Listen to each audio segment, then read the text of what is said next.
Now, the way I'm teaching it, and I don't know if I'm correct, but the way I'm teaching it to you at this moment at least is that Perek Yud Beis talked about Beinani. Yud Gimel and Yud Daled answered a lot of questions that the Alter Rebbe started the Tanya with. And in addition, he made a few very, very important points, such as that the Beinani's Avodah is called Sfas Emes. A Beinani's Avodah is called Sfas Emes, even though it's not consistent. And another very, very critical point is the idea that not everybody could be a tzaddik. Perek Yud Tes, different categories of Beinani. Avodah, lay avodah, two types of lay avodah and so forth. What's avodah? You're fighting with your Yetzer Hara. What happens if you don't fight with your Yetzer Hara? You create a fight with the Yetzer Hara. Right? You have to create a fight with the Yetzer Hara. How do you create a fight with the Yetzer Hara? Very simple. Yesem min gelusa. You used to 100 times. You do 101 times. That's an inyan for avodah. How do you motivate yourself to be avodah? You need extra help. What's the extra help? How do you get the Eir Avayim Lubish B'nafshay? There's two ways. The first way is through his bonus and Avas Hashem and Yiras Hashem, which we learned in Tezayin and Yud Zayin. We had two basic categories of Eir Avayim Lubish B'nafshay through his bonus. The first was called Aveda Tamal Beinani, a complete Beinani, who serves the Eibishter, right? Aveda Tamal Beinani, a complete Beinani, who serves the Eibishter, with revealed Avas Hashem and Yiras Hashem. And the second is where the Avas Hashem and Yiras Hashem is not revealed. We call it, for lack of words, Abisli Yiddish Ahad. The Alter Rebbe calls it Kach Yoasa Kadosh Baruch Hu Mitzarfa Lamaisa. Right? We have in Tanya here Korev Meid V'Nokel L'Chol Adam. Perek Yud Ches begins with the second solution. Another way of arousing Eir Avayim Lubish B'nafshem is through Ava Mitzvah. And over here, Ava Mitzvah doesn't mean that I'm thinking about Hashem and try and develop Avas Hashem and Yiras Hashem, and Avas Hashem is hidden. No. Over here, Ava Mitzvah means I have no capacity to learn Chassidus. Alachas kama v'kama, I have no capacity to think Chassidus. So I have no shaychus to creating Avas Hashem through limud and his bonus. Instead, I'm revealing the Pintel Yid, the Neshama Ava, which is at the core of every Jew. It's like, in other words, there is no similarity between the word Ava Mitzvah we're going to have now and the Ava Mitzvah that we had in Perek Tezvav and Tezayin and Yud Zayin, and also in Perek Tezvav and Frambeide. But earlier in Tanya, like in Perek Yud Daled, we had Ava Mitzvah. Daf Menklen punkt what this means. But the Ava Mitzvah that was mentioned in Tezayin and Yud Zayin means a bitl Yiddish Ahatz, which comes through his bonus. The Ava Mitzvah we're now going to be talking about is the revelation of the Yiddish Neshama. A whole new way. You could be a Pashta Yid, no cup, no hats, no nothing, and you could serve the Eibush because you have a Pintel Yid. And the Alter Rebbe begins. And it takes, by the way, 8 prakim. Took him 2 prakim to explain his bonus. It can take him 8 prakim till Chafei to explain Ava Mitzvah. We have to add an explanation. Be'er hate, have a good explanation. And Milas Miyoid, in explaining the word Miyoid. Right? So far we explained Kikar Vilacha, Hadover. He adds the title to the word Miyoid. That's very near. And by the way, just to give a context, in Perek Lamed Hey, the Alter Rebbe begins with the words Teves La Seise. He explains the word La Seise. But now he's explaining that's extremely easy. What's extremely easy? Without limud, without his bonus, without Avas Hashem and Yiras Hashem that you're creating. So we have to know, well, even such a person, his mind is narrow in the knowledge of Hashem. In other words, he doesn't have an ability to learn Chassidus. Nor does he have a heart to think and understand. I'm translating Lehavin as Lashon Hizbonenus because his bonus is in Bina. In the greatness of Ein Sof, he can't do his bonus. And naturally, if he cannot learn and he can't think, he cannot be Lahei Ledmimenu Dechilu Rachim, to give birth to Avas Hashem and Yiras Hashem, Afilu B'meichei U'Tvenasei Levad, even in the brain and understanding alone, which we're calling a Bissel Yiddish Ahatz, Kachios. So he can't learn, he can't think, and he can't have even hidden Avas Hashem and Yiras Hashem. Like the Alter Rebbe Alpha became nevertheless. Karavei Love, it's very near to him. Hadava, this issue may aid very much. Lishmer to guard against doing Avedas. Velasas to do mitzvahs asay. Call mitzvahs hateda, all the mitzvahs of the Teda. And of course, Ale Tzuzamen. If you Talmud Teda Keneged Kulam. Right, Alter Rebbe, every time he mentions Teda, he mentions V'tam Teda Keneged Kulam and all the mitzvahs. Bepiv in his mouth, Ubavave in his heart, Mamish. Be'umka the liba from the depths of the heart. And here the Alter Rebbe adds 2 peladic words. Be'emes la'amite, absolute truth. In Perek Yud Gimel, he called Aveda of a Beinani through Mayach and Lev, he called it Sfas Emes. Now the Alter Rebbe says a Beinani hat nish ken kop and hat nish ken hat. And he could serve Hashem with Ava v'yira, which is the madreg of Emes la'amite. Right, you see it, right? B'dechilu u'rechimu, with a fear and a love, she ava muzateres, which comes from the natural hidden love, shabalev klolos Yisrael, which exists in the heart of Yidden Bechlal, which inherited from our Avos. Now, this word, belev klolos Yisrael, appears in Tanya many times, and I constantly refer to Tanya Perek Mamalef. With Alter Rebbe over there talks about l'shem yichud, and he says in a kudah that there are some times that there's an avodah that Yidden are doing which you have no shaykhs to, but it means you as a prat, you as a part of Klal Yisrael, have a shaykhs to everything. Or as Hasidim would say it, you, through your connection to the Rebbe, to the Tzaddik, to the Nasi Adar, have a shaykhs to everything. So there are inyanim which Yidden do, which is doing, like we say in l'shem yichud, b'shem kol Yisrael, because of klolos Yisrael. Here we have a different dogma for this. The inyan of Pintele Yid is not a personal Pintele. It's a Pintele Yid which has to do with klolos Yisrael. And that's perhaps how you could separate the two uses of the word. When the Alter Rebbe says Ava Musateres without the words Leiv Kolos Yisrael, he means a bittul Yiddish heart. And when he says Ava says Leiv Shem Kolos Yisrael, this is not an Inyan Prati, this is an Inyan Atzmi. This is the Pintele Yid. But the words Kolos Yisrael are very significant, which we inherited from our fathers. So the Alter Rebbe Rak, to explain this Pintele Yid, and ultimately to explain how you could use this Pintele Yid to achieve Avas Hashem and Yiras Hashem, it requires an introduction. And you should know that in the corrected Tanyas it's Levayat or Lahagdim. Be'er Heitiv, to explain well. Be'er Heitiv, to explain well. First 4 questions Alter Rebbe has. Sheidash Avazu, where does Ava Museteres come from? V'Inyana, what is Ava Museteres? That's the second question. Number 3, how can you inherit Ava Musteres? And number 4, how an Ava Musteres is included here. 4 questions. Where does it come from? What is it? How do you inherit? How does it include fear? But Alter Rebbe is not going to answer the questions in order. He's going to answer the questions Vaistois in the order of Kitzur. He's going to answer question 3 first, question 1 second, question 2 third, and question 4 last. Okay? Here's the answer to the third question. How do we inherit feelings? You can inherit money, you can't inherit feelings. And the answer is, our Avos were charged for the Eibishter. And totally bottled Hashem. They had no mitzvahs except carrying Hashem into this world. They were zeicher. To draw down nefesh, ruach, and neshama. And neshama lebneim achareim, to their children after them, ad elam, forever. It's not the pshat we inherited love. It's the pshat that our fathers inherited to us.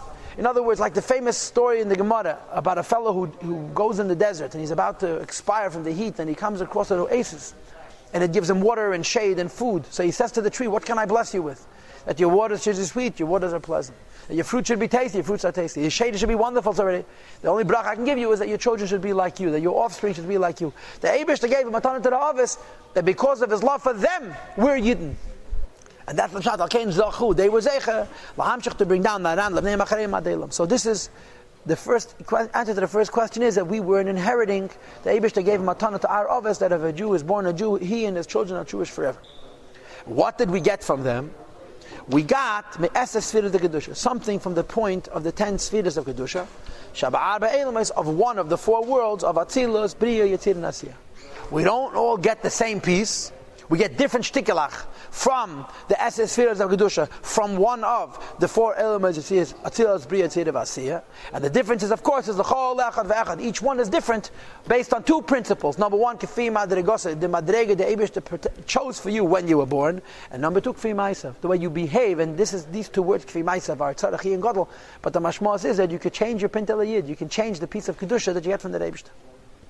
But at the very least, the lowest kind of a Jew, a careless Jew and a sinning Jew, is mixed into his zivig, or into his mix, at least nefesh, the malchus, the asiyah, right? Asiyah is the lowest world, malchus is the lowest sfira, nefesh is the lowest madrega. Every Jew has at least a tiny point from the essence sfiras of kedusha, she madrega, tachtena, it's the very lowest level. In the holiness of Asiyah, every Jew has a piece from one of the 4 worlds. At the very least, it's the lowest level, the lowest world, and the lowest piece of the neshama in the madrega of Asiyah. It doesn't make a difference. Since after all it comes from the 10 holy spheres, so that even though it may be low in whatever way, shape, or form, it includes from the lowest level of Kedusha till the highest level of Kedusha, they're all one. In other words, if you have a piece of the Sfiras Kadeshis from Nefesh, the Malchus Asiyah, because it's Kedusha, which I'm going to explain momentarily, you are connected till the highest levels, there's no separations. You're connected Game Chochma Asiyah, also Chochma of the lowest world. Shebetecha Malubeshes, Chochma, the Malchus Datzilus, which has inside of itself the Chochma of the lowest Sfira of the highest world. Shebetecha Chochma Datzilus, which has in itself the highest Sfira of the highest world, namely Chochma Datzilus, Shabbat Meir in Tzei Baruch Hu Mamash, in which shines the Ein Sof Mamash. Kediksiv Hashem B'Chochma. Hashem rests in Chochma, and through Chochma, Yossi He fixes the world. V'kulam B'Chochma Sisa, everything is created through Chochma. In other words, like this, and now I'm going to give you my mashal. There's two mishalim to illustrate this. The first mashal is like this, right? A person has a body, right? Which part of the body is their Beis HaMikdash? A person has an Eilam Katan. All the meaningful things of a person rest in the brain and the heart. The neshama comes into the brain and the heart. The brain and the heart distribute to the whole body. The brain and the heart unify the whole body. They feel the whole body and so forth. The brain and the heart of a person is al derech mashal a Beis HaMikdash. The Shechina rests in the Beis HaMikdash. And has Chalenet Shkuf Matumim, inside out windows, the Kedusha, as the Rebbe uses the Lashon, goes from the Beis HaMikdash to the world around itself. Each world has a Beis HaMikdash, which is the Beis HaMikdash HaGashmi, the Beis HaMikdash of Asiyah Ruch, the Beis HaMikdash of Yitzireh, Briya, Atzilis. In the Beis HaMikdash there's Get, Lichkeit, there's Kedusha. In this Kedusha there is Ein Sof. So we're all Neshamas, are like Malachim. We're Nivroim, we're creations. Creations means we have limits. But a malach is a creation, period. A yid is a creation with a tiny piece of Sfiras, the Kedusha.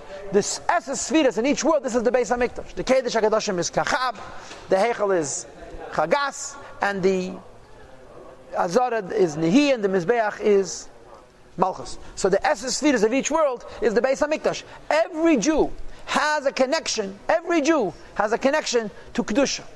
And Yiddish neshama is nivra, it's a creation, but it's a lakus she'as nivra. It's a little pintele of godliness inside this creation from Esses Sfiras the Kedusha. The second mashal is in Yigeres HaKedesh. You have a house with 5 floors, and there are no doors, there's no staircases. Whichever floor you're on, you're stuck. In the center of the house, there's a pillar. The pillar is hollow. The only entrance is at the very, very bottom. And there's windows on every floor. And the windows are inside out. The light is shining from the windows to the people living on the various floors. This is a mashal for the Beis HaMikdash. If you're in the Beis HaMikdash, especially by Yisrishin, there's no separation from the lowest world till the highest world. So no matter what madrega of Kedusha your neshama has, from the lowest level to the highest level, it has a connection to the Esses Sfiras of Kedusha. So the Alter Rebbe says, please, so the Alter Rebbe says like this, V'nim says how it turns out, Ke'ein Tzei Baruch Hu, the infinite light of the Eibishter. Melumish, v'b'chinas Chochma shebenefesh ha'adam is manifest in the Chochma of Yiddish nefesh. Yihiyeh Misha Yihiyeh Yisrael doesn't make a difference which Jew he is. The lowest Jew has a lower shtickle of Kedusha, a higher Jew has a higher shtickle of Kedusha, but it doesn't make a difference, because any shtickle Kedusha is connected to all the shtickle of Kedusha till Chochma Elah, and in Chochma Elah rests Ein Tzei Baruch Hu Mamish, or b'chinas ha'Chochma, but the level of Chochma. It made Ein Tzei Baruch Hu Malubah, which is in the Ein Sof, which is inside of it, which every Jew has. Mispashetes, it exists in the Chochma of your neshama, and in other words, in the brain, and from the brain it expands b'chol b'chinas nefesh kol to the whole neshama la'chesa to give it life, b'chinas reisha from the highest level, ad b'chinas raga to the lowest level. K'diksiv as the pasuk says, a Chochma, that Chochma techaya gives life ba'aleh to its owner. So what do you have to understand here? The concept of the Pinta the Yid in Kabbalah terms is as follows. Your neshama comes from the world. Atzilas Briya Tzir Nasiya. It's limited. Inside your neshama there's a piece of Beis HaMikdash, piece of Sfiras as he calls it. Or I'm sorry, he doesn't use the word Sfiras. The emphasis here is the word Kedusha. A Yid is a piece of fire from the Beis HaMikdash itself. A neshama can't visit the Beis HaMikdash. A malach can't visit the Beis HaMikdash. The only thing that goes into the Beis HaMikdash of the various worlds are the Teiro mitzvahs done with the Chilu Rechimu, like we discussed in the end of Perek Tezayin. But every Yid has a piece of Kedusha from one level of these Sfiras, the Kedusha. And if it's a low level or a higher level, it makes no difference. It's all connected till Chochma Elah and Yitzhak Shabbat that rests in it. And this Chochma, this Pinta Yid, fills us. And because it fills us, this Ein Sof gives us the Keach do mitzvahs. Unless we exile it or put it to sleep, as you'll see later on. Now the Alter Rebbe adds 2 lines. Well, of Amim, sometimes, Mamshich and Peish Yisrael, the sinning Jews bring down, the Shamas Gevei is made very elevated in the Shamas. Because, Shahayu be'imkei klipit, they come the depths of klipit. Meshikosta b'sefer agagulim. Machem b'kitzeh. In Tanya Perek Beis, what does the Alter Rebbe say? Tanya Perek Beis at the end. Alter Rebbe says, parents don't pick the Neshama for their child. Parents pick the Levushim for the child, right? The Neshama comes from the Eibishter, correct? Nevertheless, as a rule, a bigger person is going to have children with bigger Neshamas, a smaller person will have children with smaller Neshamas. But there's exceptions. Sometimes, Adam Nivz V'Shafel, But greater than get leaves b'nei she'ad nivza v'shaf. Alter Rebbe says in the end of Perek Beis, sometimes a gigantic neshama comes to be born to a very small person. Here the Alter Rebbe explains how. That a greater neshama is in a higher world, and it's being nimshach by greater parents. But sometimes the neshamas get lost, and a great neshama is lost in who knows where. And then you can have a child from very, very simple people with a piece of Esas Tefillah to Kedusha from a very, very high world.